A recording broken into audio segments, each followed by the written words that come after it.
Hey guys, it's Jaden here with Guardian Training Systems on another episode of Dungeon Talks. Today we are under the Barbell with the man himself as usual, Mr. Rand Phillip.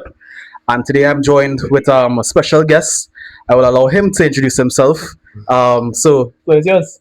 Well, my name is Coach Demille, Warren Demille, and you can find me online at warren.demille. And I'm a coach, an online coach, but I do something a little bit different. It's called performance architecture, and I guess throughout today's conversation, we can explore what that means. Yeah. So he is very special in the sense that he is one of the few vegans that I actually know. And one of the things I've always been curious about was how he actually gets his protein in. I mean, we know with plant-based diets it's usually difficult for people to acquire the amount of protein necessary in order to see growth, in order to see progress, in order to recover. But clearly he's not small. So he has to be doing something right. So I mean, you would have eaten meat in the past, Yes. right? And we know why you would have stopped. But now, how? I guess what are the challenges or lack thereof in getting the protein in? That's a really great question. So I would say that the actual protein requirements for most people is actually a little bit lower than we think. And what occurs is a sort of inflation. Muscles are not just, protein. There's a lot of the composition is it's not only about needing protein, right? That's number one. The actual need is not that high. And then second, I would say that while it's advantageous to get higher protein, gaining muscle in general is a slow process. So I would attribute the amount of muscle that I have to be sort of irrelevant to the diet, to be honest, and really to be a function of how long I've been training, and that it's really just an accumulation. Yeah. All right, but getting the protein is actually not that hard, considering that what I actually do in reality is I adjust the carbohydrate sources, right? So it's not just rice, but I would get lentils, right? Now lentils are carbs and protein, right? You can do things like tofu. I do a very boring sort of diet, so I have a lot of tofu. I have tofu nearly every day. I'm not shy about soy, right? I have soy in my diet as well. That's not a problem. Beyond that, protein powder. I'm not shy about admitting that I use protein powder a lot. What kind of protein powder? No, vegan. Oh, okay. Now we're looking at it. All vegan protein, right? That you can get any blend. People talk a lot about complete proteins and whatnot. That was actually a good thing right? I wanted to get into. Yeah. In my experience, it's really an accumulation. It's about amino acids and an accumulation. We know that certain amino acids are what trigger hypertrophy, right? Yes. So the idea would be to get those amino acids as well, and on average, make sure that you complete everything you need to get in terms of essential amino acids and essential nutrients. And for a lot of people, not just vegans, they aren't doing that anyway. Yeah. So on any structured diet, you would be able to either pass or fail.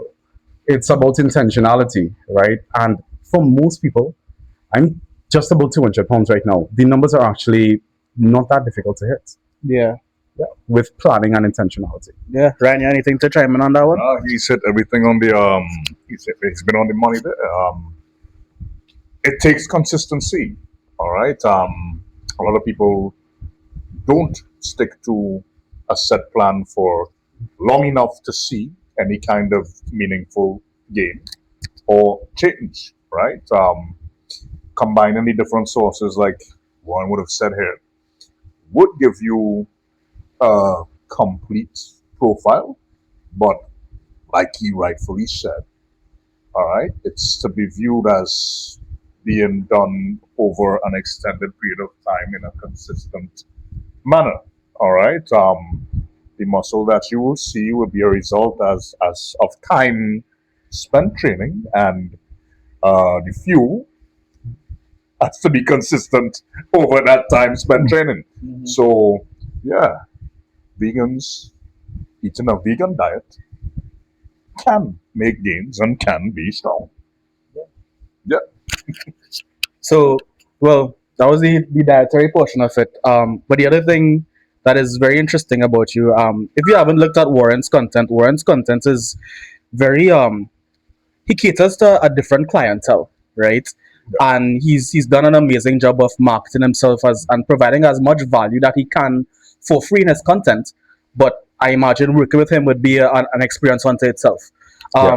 So Warren, talk about how you I guess the business side of it. How do you go about marketing yourself, and how do you go about actively captivating your clientele? Well, that's a really interesting question because it's really the same concept but applied in a narrowed, focused manner. So it is marketing to a specific client. So I think about what you call a client avatar. And that is, okay, I'm going to imagine my client's name is John Smith, and I will create a really clear picture down to his race, for example.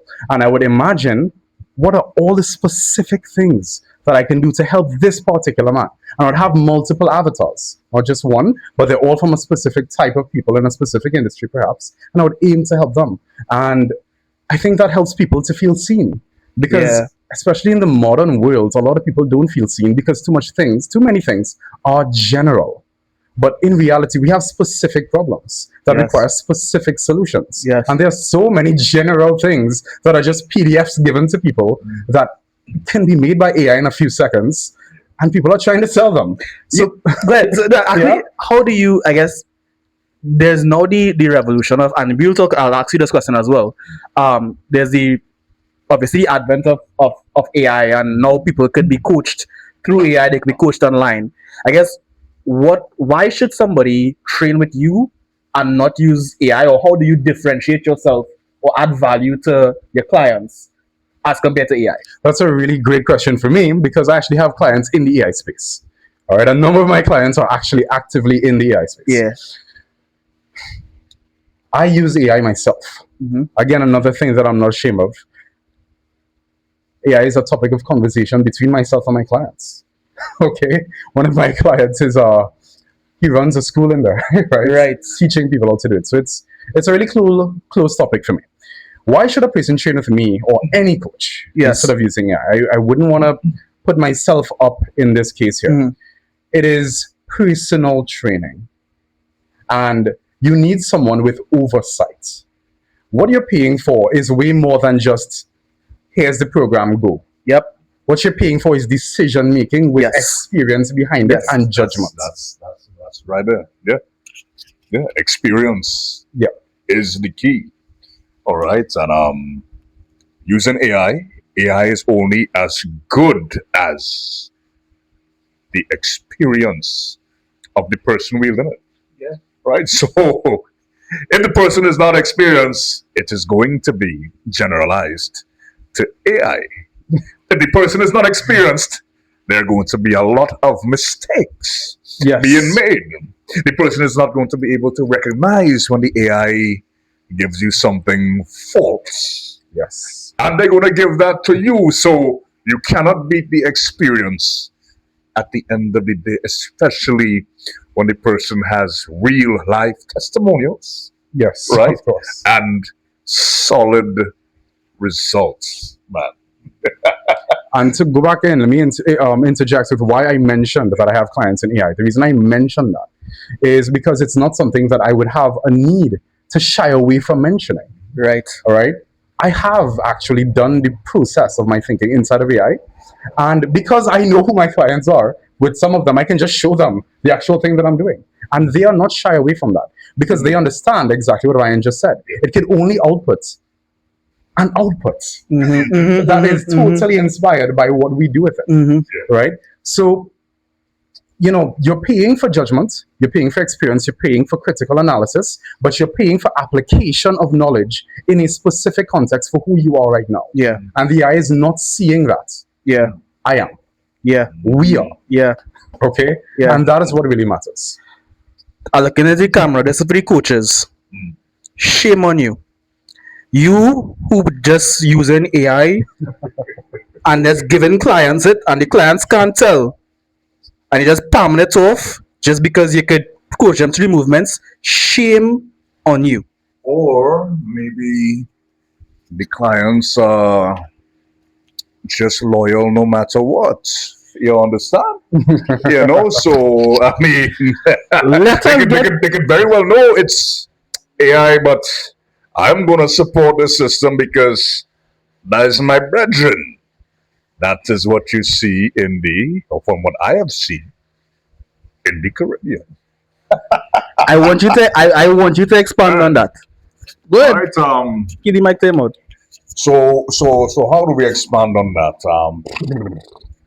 We could use my field powerlifting, Right. for example. Here, you could have somebody who has had the repeated result. Let's say it's a shoot. I get hurt after 3 cycles at this load, at this intensity, whatever. All Mhm. right.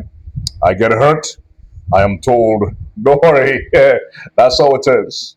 All right. All that's in the game, and we're gonna wheel it again, and they get hurt again.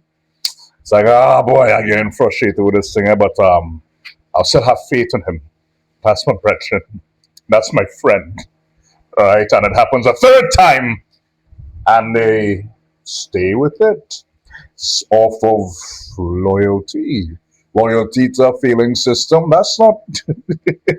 You're just making a man's pocket fat. Yeah, Yeah. man. He Yeah. has now viewed you as you are my gas. Yeah. You're not going to challenge what I'm giving you. I just have to sprinkle, and you are always going to be there. All right. And nah, man.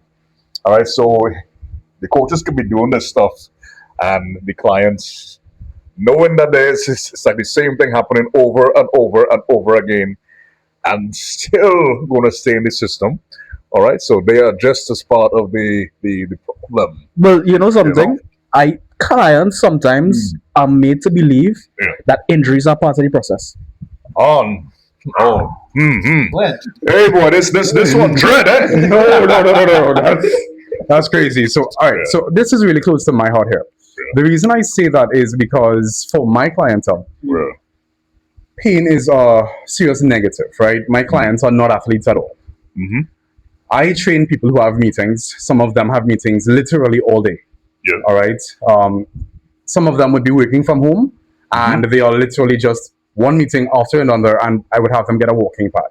Mm. Pain cannot allow them to focus. My clients are decision makers. Mm. Can you make a decision that is literally going to cost you another contract or another deal, and your back is hurting while you're in your third meeting? Are you going to enter a flow state? Some of my clients are in software engineering.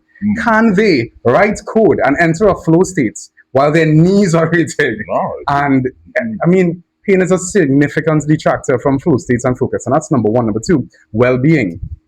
At some point, all athletes retire. All. And you have to consider the cost. Can you say that the things you did when you were younger and the prizes you got along the way were worth that activity when you are now inevitably, hopefully, in your 40s and doing whatever it is you're doing? And everyone gets to choose if they can sleep at night with that decision. But I think we need to be careful when making decisions for versions of ourselves that do not yet exist. I do not want to tell 40-year-old Warren how he's going to feel now and say, oh, I'm going to hurt you because I want these trophies now. And then when I get to 40, I'm now paying for it and I might regret it, you know? So, I mean, that's my take. Injuries should not be a part of the process at all. I think proper coaching definitely avoids that. But it is Correct. a risk you are taking and agreeing to take as a part of being an athlete. Yes. That's my side. Let's hear yours. Yeah, I agree with what you said as well. Injury should not be a part of anything once done correctly. All right, it is a risk, yes. All right, but when you join a system or you pay and hire somebody to coach you through something, let's say as physical and practical as this, even through online means, all right, it is up to you as the expert to be able to teach this person how to function the way that they should. And then it is your job to periodize things, structure things in a way that significantly reduces the risk over time. There will come a time to take risk in everything, all right? Whether it's powerlifting, track and field, whatever, you have to go 100% and above, all right? But to set the foundation to get to that point, all right, that is something that falls primarily on us, those who are hired to provide that service, all right, and the injuries, I am saying, are not something that should be knocking on the door from day one, month two, month two, month three. All right. Accidents happen. Yeah. Yes. Yes. All right. But it is not part and parcel of the sport or whatever task it is once it's once things are prescribed properly. No, and I think obviously negating the injury to begin with, Yeah. proper movement patterns are essential. Right. But you have coaches or people who call themselves coaches and they can't even move. Oh boy. They can't move properly, or even if they could move properly, they don't know how to teach somebody how to move. Mhm. And it's like the athlete's obviously gonna get injured, and it's like, oh, it's part of the process, but you'll get it, don't worry. It's like you have to understand too. There are certain injuries that you're not going to come back from, or there are certain injuries that you're not going to come back from the same, right? And sometimes, depending on the nature of the injury, you are going to have to adjust your movements to accommodate that particular injury or rehabilitation of that injury. So, if you were coaching in a particular manner or teaching a particular movement pattern in a way prior to getting injured, and then you get injured and you continue to train or teach that same movement pattern in the same way, there isn't going to be any progress. And as a matter of fact, you're running the risk of further injuries. I'll get your opinions on that. Well, not adapting is, I think, the definition of insanity, right? Or not being very smart. I think you can measure intelligence by how much stimulus is required for a person to change or behavior, right? Yeah. If you need a big signal, it means your perception isn't very good. But nonetheless, yeah, you need to do a lot of adapting around injuries. And I think that people need to really remember that injuries are things that change your life in a lot of material ways, tangible ways, right? There was this martial artist I met, a former martial artist. Well, they will always call themselves martial artists. He described the fact that he could no longer do certain movements ever, right? But he did a lot of amazing things in his youth. But he lives in pain. Like, that's just his life. Every day it's pain throughout his lower body. And I asked, you know,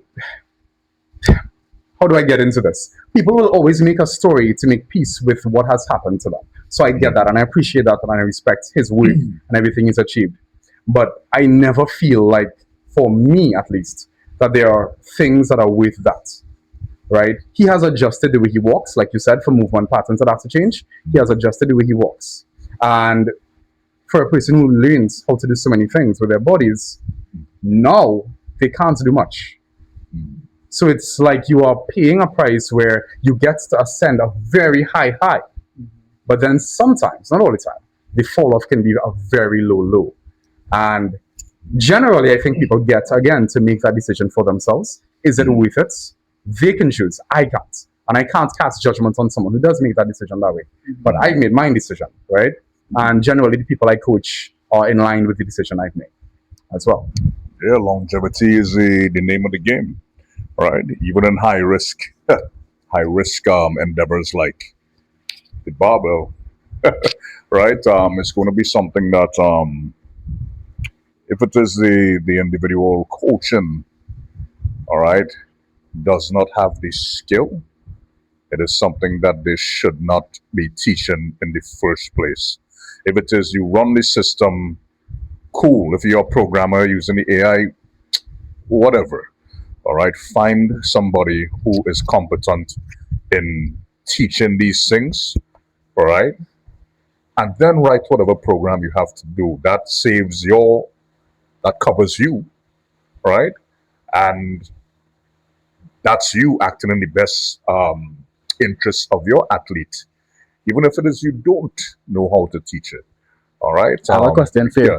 There you go, Jim. Go ahead. How many personal trainers or coaches are faking it to make it, in your opinion? What percentage of them are Boy, faking it to make it?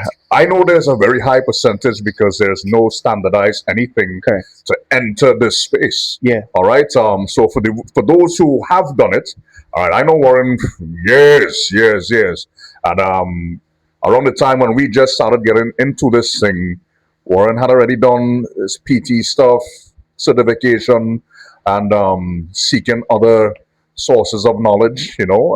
I did stuff from Matt Winning system, and when we used to do that, and I got into the conjugate periodization models, and then started doing it on myself.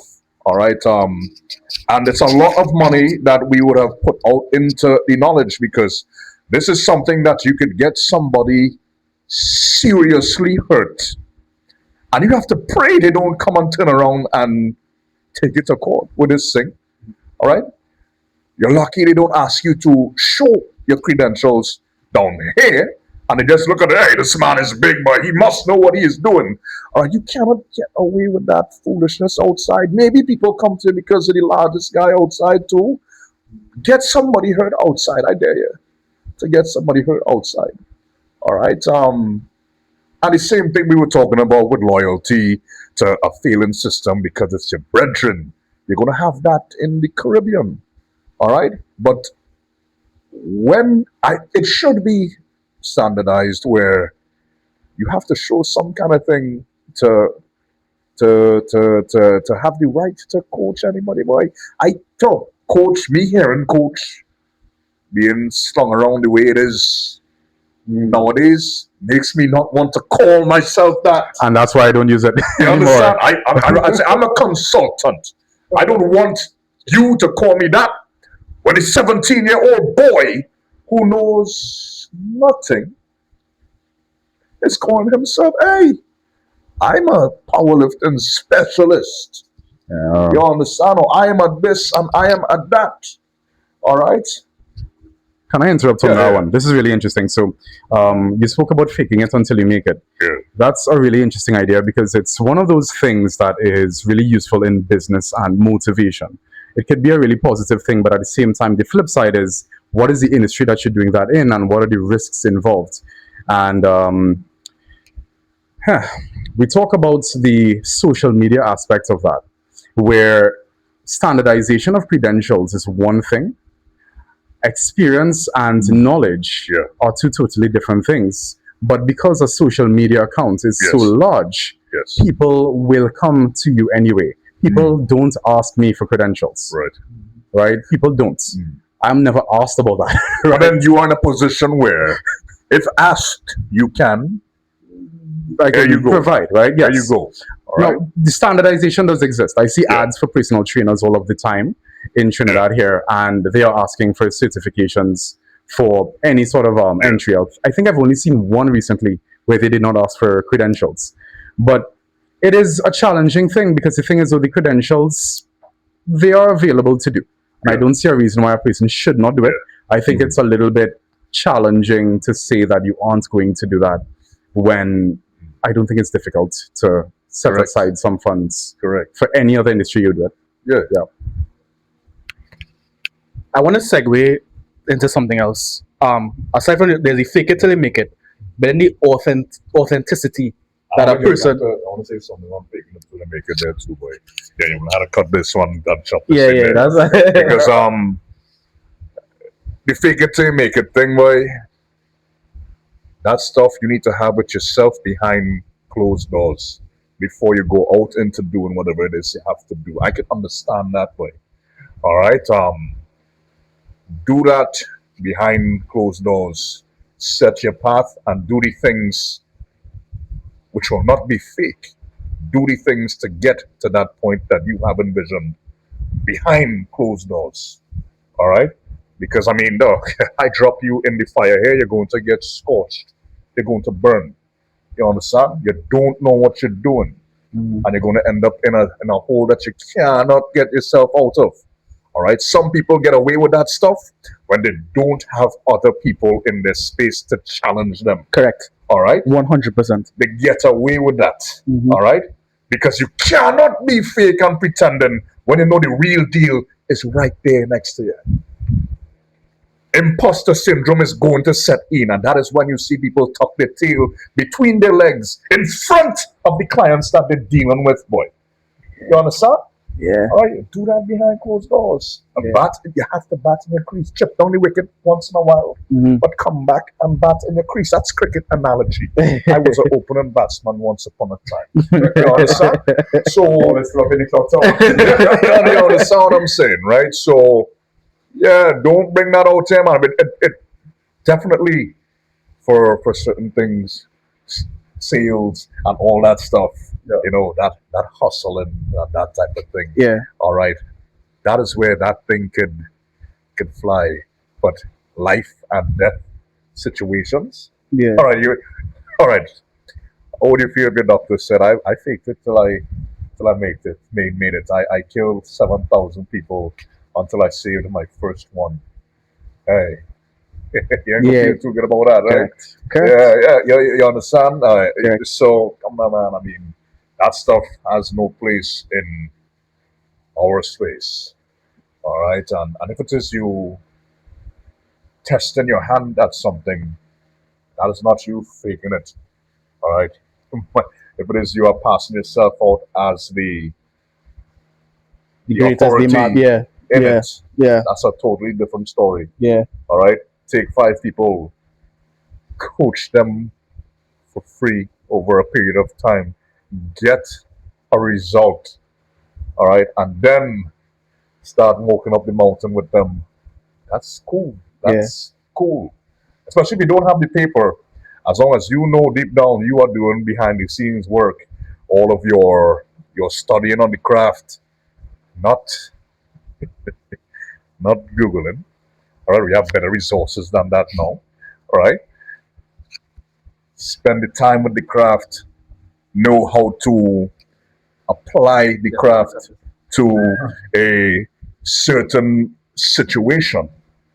All right, by all means. All right, Yeah.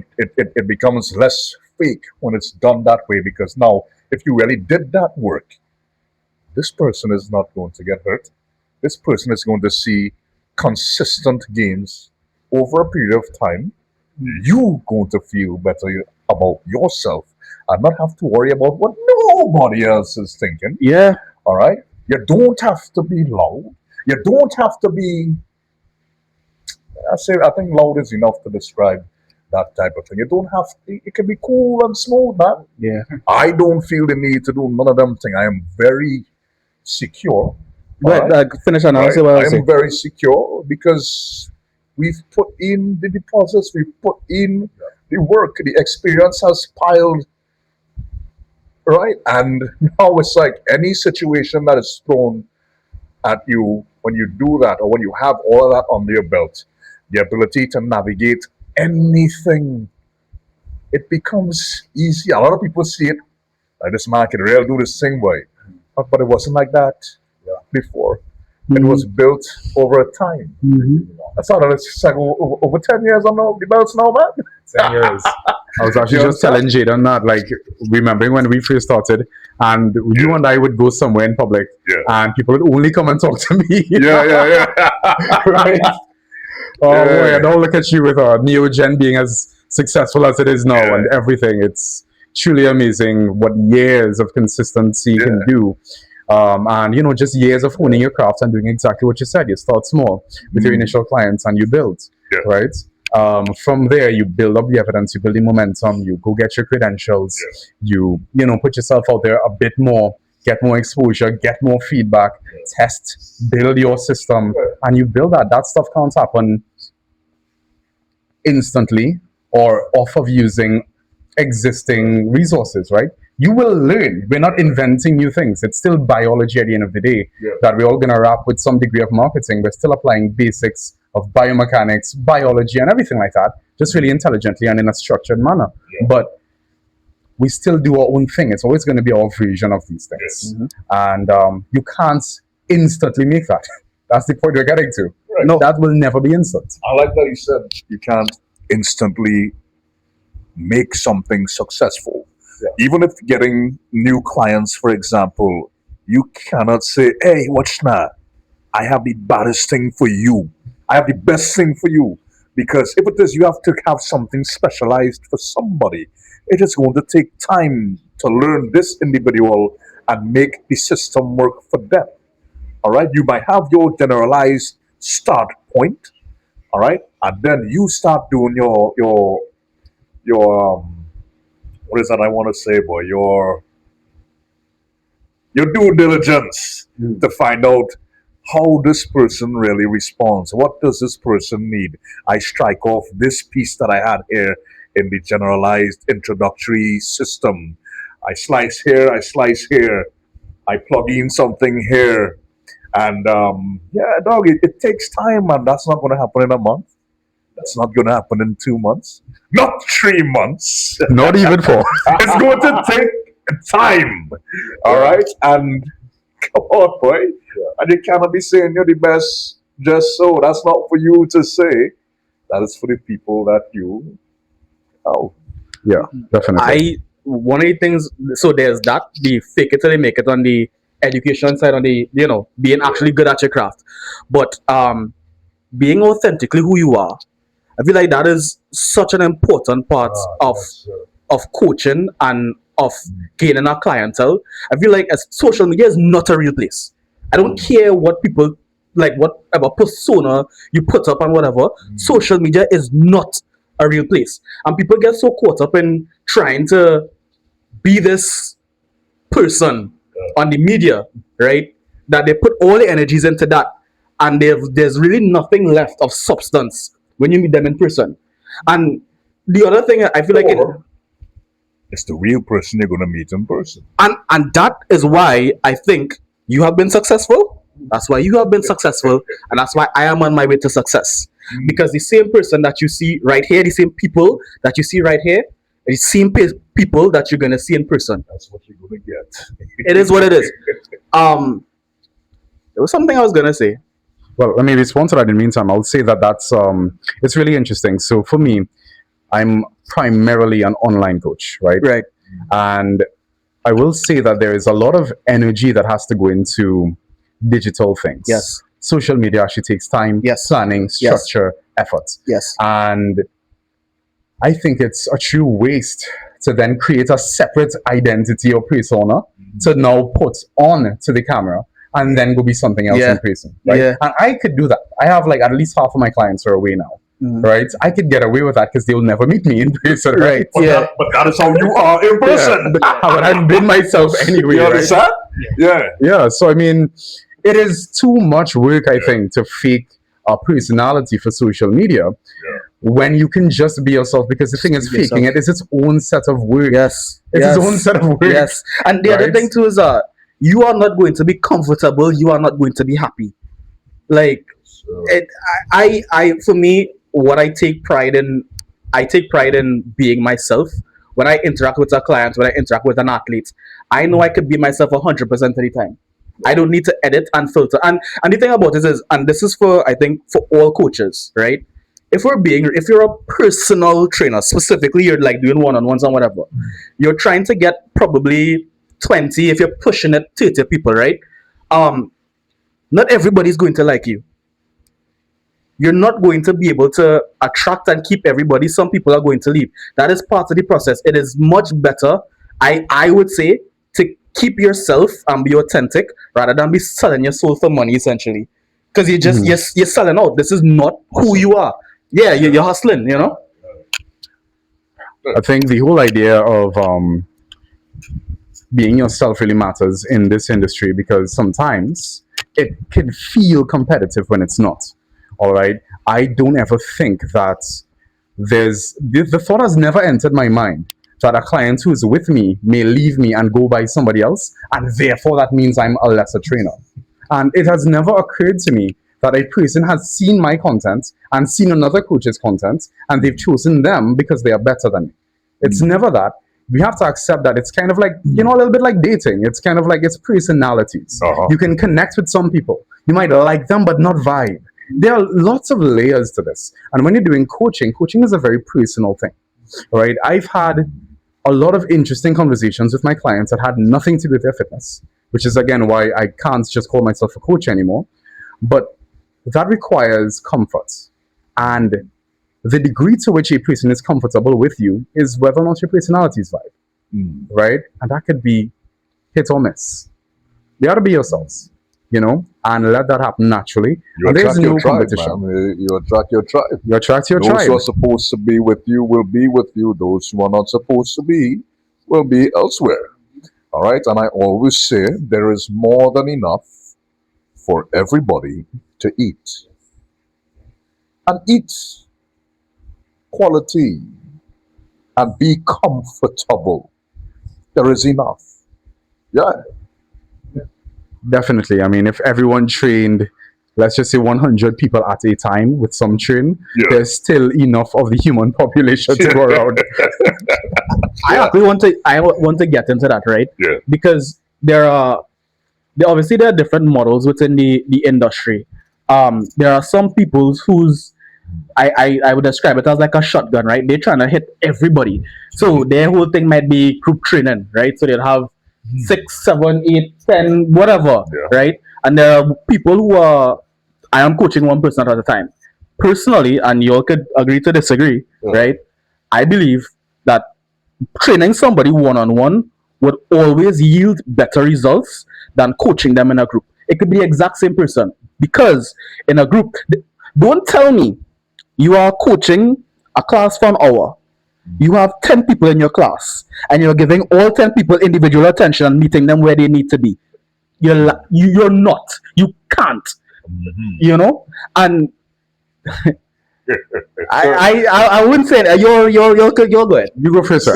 You go first. I was gonna say talk your talk, boy. But yeah, you're correct. One-on-one is always going to be specialized. All right, it'll be very, very, very personal. All right. When I do the tutorial sessions, all right, that's when you get to really break down an athlete, teach them the skill as it applies to their specific individual mechanics, all right, versus looking at 3 or 4 of them at the same time.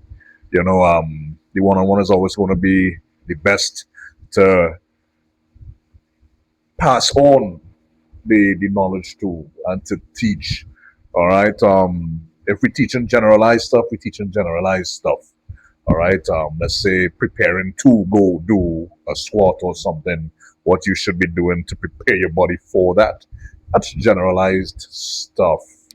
All right. It could be specialized depending on whatever the athlete is weak in that they need to bring up or whatever. But one-on-one is always going to be superior. All right. I will interject and look to challenge the idea of what you mean by get results. Because for some people, the results may be very different.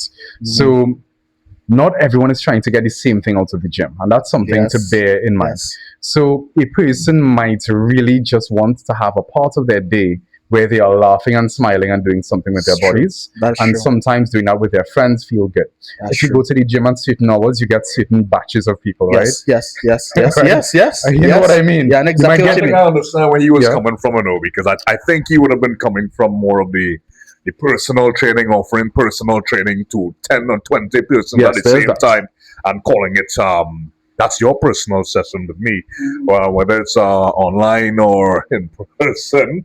All right, because there are group trainers. There are people who specialize in that stuff, and as Warren was saying there, some people may want that to be a part of something with a group, to feel good, to laugh, to be motivated and pushed by others. That's a whole other feel. That's right. But I think the personal trainers pushing personal training, which is personal, to be sharing it with 10 people, 5 people, Craziness. 20 people, and all of them paying the same thing. And Wait, hold on. No, but it's not even that. It's not even all of them paying the same thing. It's all of them doing the same thing, boy. Correct. Everybody, you telling me you have 5 clients coming to a 1 hour slot or whatever, right? And all of them doing the same thing, That's and you call it personal training? yeah, some of them are short. I was going to say that. Not adjusting for Not biomechanics. adjusting for anything. And Right. and I think honestly, like we need to be. I think Yeah. trainers need to be honest about it, right? Um, are you? Yes, obviously, if you're a personal trainer, you're trying to make a living, right? But are you actually in it for the impact you have on people's lives, or are you in it for the money? Because there's a choice that you have to make, right? Because obviously, if you're personal training, right, you are and you're taking one person as compared to three, you're significantly decreasing the amount your earning potential is essentially, right? But which is more important to you? Because you can still make money and you can still live a comfortable life. You just make less. So is it to put it lightly, is it greed or is it are you satisfied? You know what I mean? Well, I mean, I think it's kind of depending on all perspectives, right? I very much pro capitalism, man, and I know you're not trying to make an argument Yeah, against yeah, yeah, yeah, capitalism. yeah. I know you're not doing that, but for me, I understand that that's the points on the scoreboard that goes up. And as long as we live there in that world and that worldview, we have to consider what is the game that we're trying to play and how do we measure winning. I don't think people are wrong for trying to win that game, but what we are wrong for doing is watering down our product. Yes. I think that Yes. there's a way to select a fee structure, a program structure that makes sense so that you make enough profits in exchange for your time and do that thing properly. But I have to agree, you cannot do, 3 and 4 people and their bodies are different, their weights, their resistance is different, the mistakes that they're making is different, and the conversations they may need to have in between are Yeah. different. Those things Yeah. are really important, Yeah. Yeah. When you're doing this game long enough, you know that sometimes it's a lot in between. And you have 3 people. You can't do that. No, and the thing about it, and this is where the trainers get away, right? Because especially if you're coaching people who are not athletes, right? They're not going to know what they're doing wrong, and they're also not going to know obviously how to fix it, right? So you might start as a trainer, you might start giving them a corrective exercise, and they're not all the way where they need to be, but the time is up, or you have to move on to the other person, and you just do it, and you leave that person doing, and you know to yourself, it ain't really getting better, they're not getting better, but they really know, and they're not gonna call me out, and I still doing my job for them. My problem is you're not doing your job to the best of your abilities. Yeah. And I have a problem with that. I think it's an integrity Give thing. everybody else a bad, those put a bad light on everybody else trying to do that same thing. Like I'm thinking about this whole situation here, and by my brain, I've already figured out how to do it the right way already because I just I cannot go and follow along stupidity. Do you understand? Because I've already seen how it should be done. All right, if it's to be done like that, but it's going to take a hell of a lot of work from the trainer to do it, because then the trainer now has to understand if I'm going to do these 5 people within the hour, this one has A body type, B body type, C body type, D and E. It's 5 different body types. All right. Let's use the gym setting where machines and stuff are available because the brain could go all over. I'm thinking a spin room and all that foolishness. I'm going to use the gym.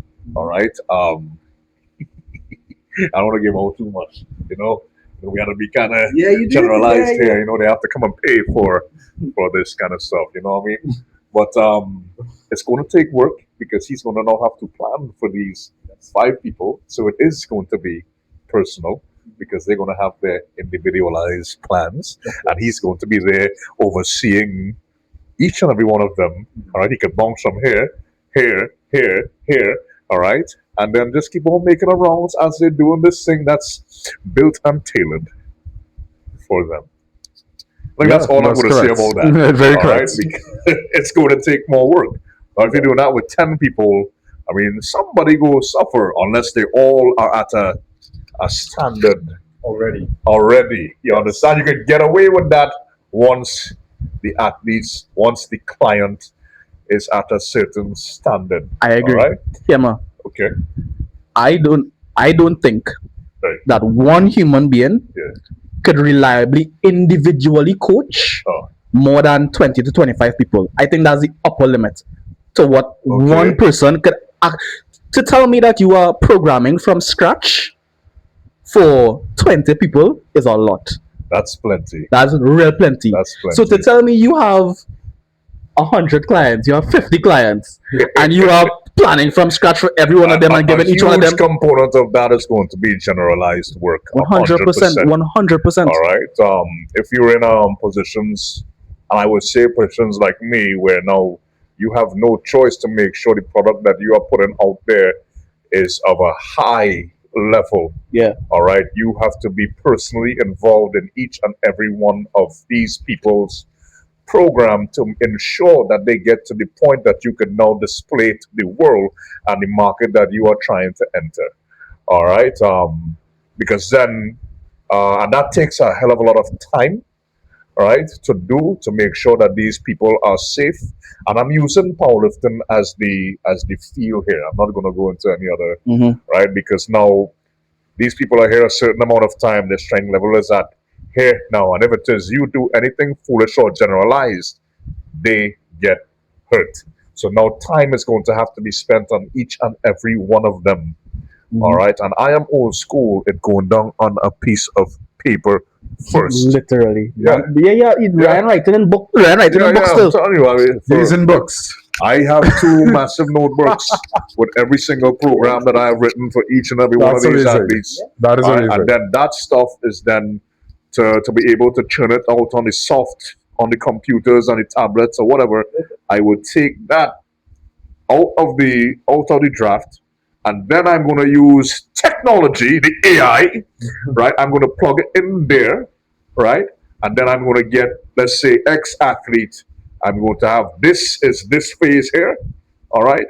Just get that into a copyable thing for me for me to put into their file. All right, and then I am then going to plug in all of the miscellaneous stuff that has to go with the Wow. shell of the athlete system. So it is programming for the squat, bench, deadlift that goes onto the sheet. All right, over the course of my cycles are 4 weeks. I don't understand 5 and 6 week things, but we're not going to get into that. All Really right, specific. Yeah. yeah, Okay. yeah, they could continue doing that type of stuff, right? Um, yeah, it's written by hand.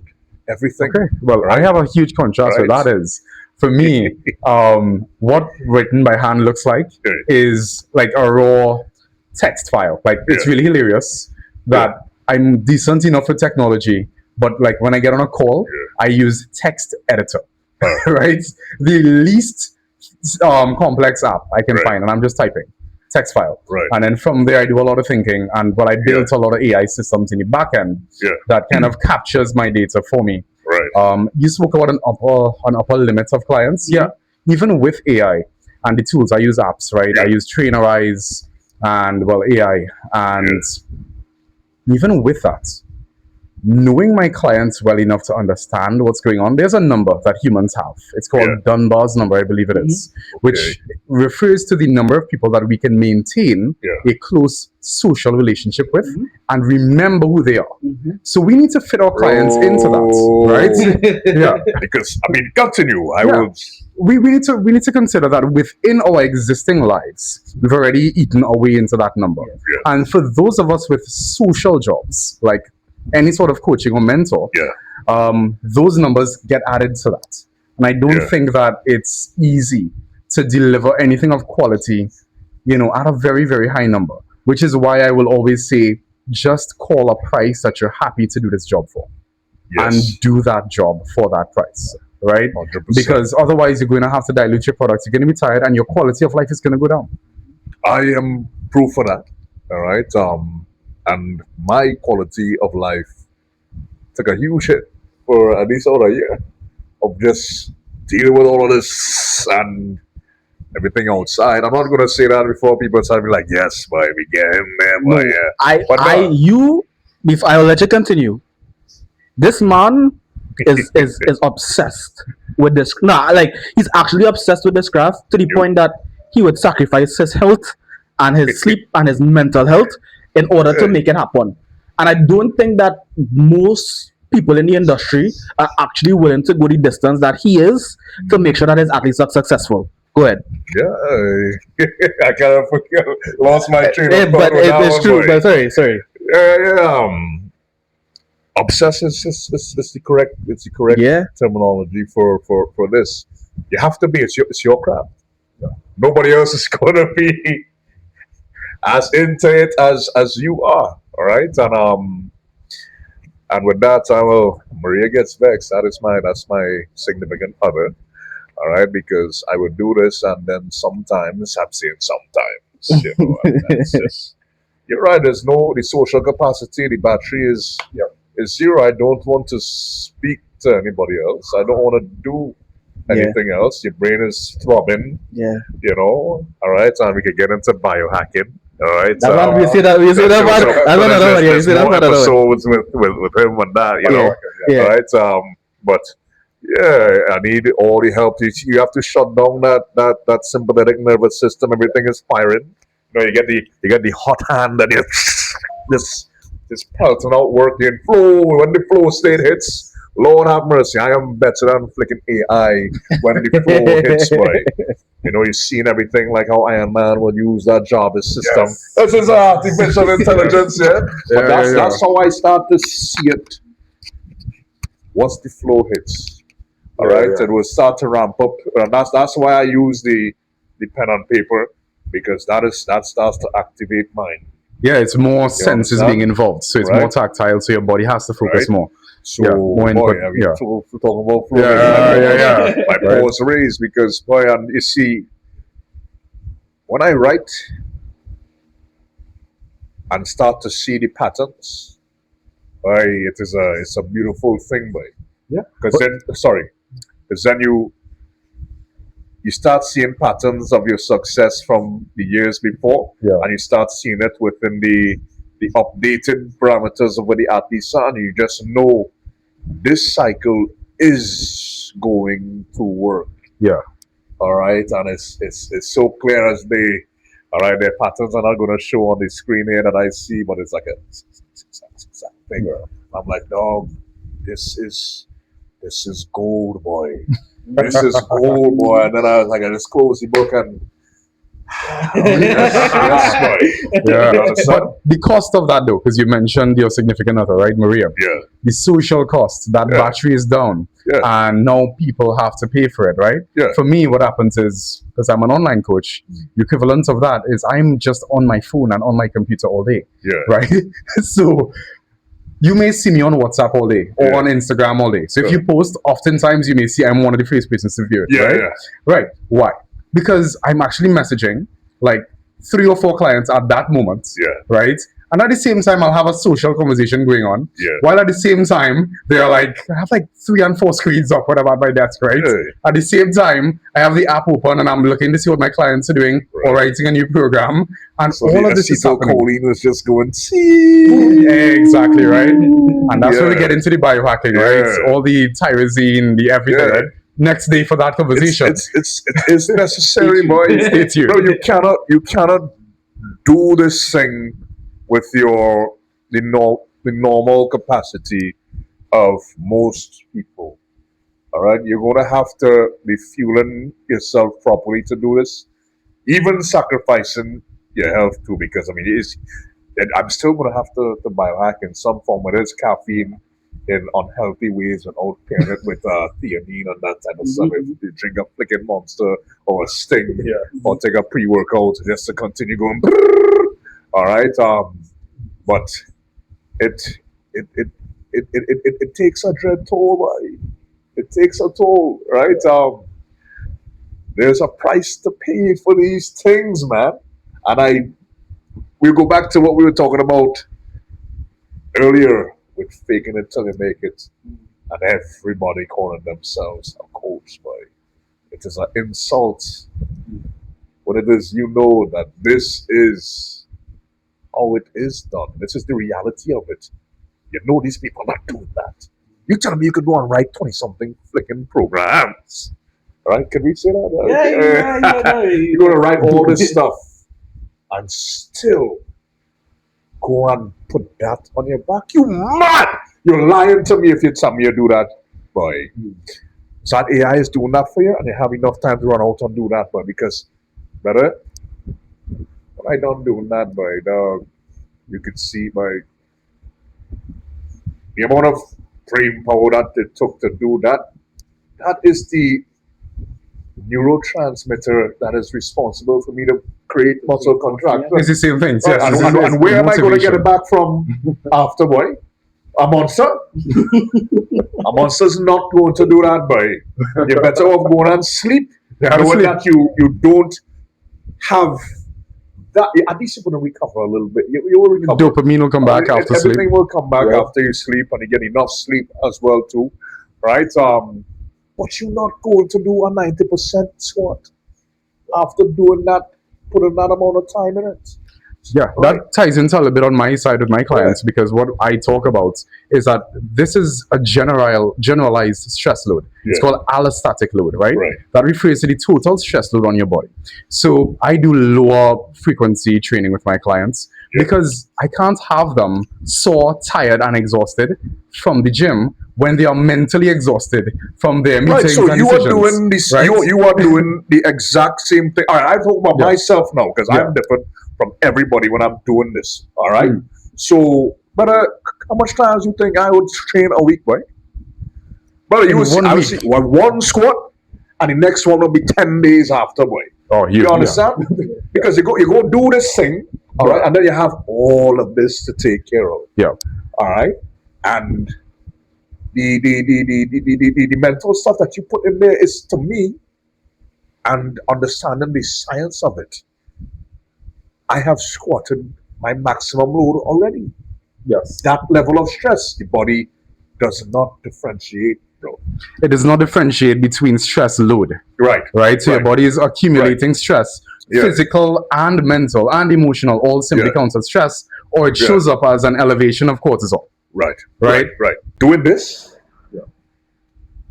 you cannot tell me you could write programs forward for an athlete operating at a high level. You cannot do that, right? So you are going to have to wait on the success of that cycle to see what path you're going to take after, right? And now, when you have to wait on, let's say, 20 athletes to get to that point, then to get a path for all 20, all right? Then to start writing their individualized systems for their different needs based on the findings of that cycle there. But that's going to take days to write. That I do get that burnout that we just discussed there. That's why after what 3-4 days of just doing that straight, because it is not quick at all. I thought it would have been faster, the stronger or the longer that I would have known each and every one of them. I thought it was going to be faster. Just come and say, yeah, why? But it is not. It is not linear anything, but it is undulating, and then you have life circumstance. Yes. Someone they're working, all right, and how to do this too. Right. All right. Some of them might not be eating enough food, right? Things have to be auto-regulated on a weekly basis, you know. So it's different things you have to plug in for. It's only so many people. It's plenty. It's a lot if you're putting enough love and care into it, to be Yeah. very honest. You know what I mean? And I ain't gonna lie, man. I've had to work with some difficult people in the past, and even if you try not to care, you're so obsessed and passionate passionate about your work. Uh, you're putting it still for even those people who don't care. Oh, those who didn't even do it after you spend all this time making it and then they don't do it. You understand? Right? You know what's funny too? I think it's okay. It's like, yeah, we gonna wrap it up, boy. But they like to hear us talk, but they have plenty to talk, boy. All right, and that's what they want. They're gonna get it, man. They want to get a feel. All right. And the funny thing with some of these people, yes, we let them go. Business is business. When things run their course, yeah.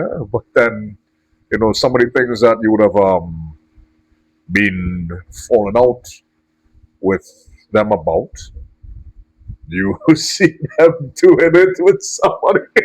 That's another good. And that is the funniest thing to me. No, that is real funny. I like excellent. Sir, I am the reason your system is looking real good.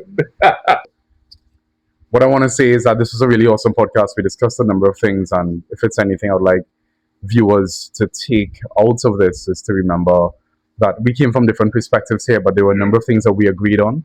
The different clients that we coach, and biology is biology, and coaching is still coaching, as much as we had to define that a little bit today, right? And the ability to really effectively do this job. I had one question I wanted to ask, like, would you call yourselves extroverts, ambiverts, doing this type of job? I I would call myself an ambivert. Most people would describe me as an extrovert. But I think to myself, I'm an ambivert. Boy,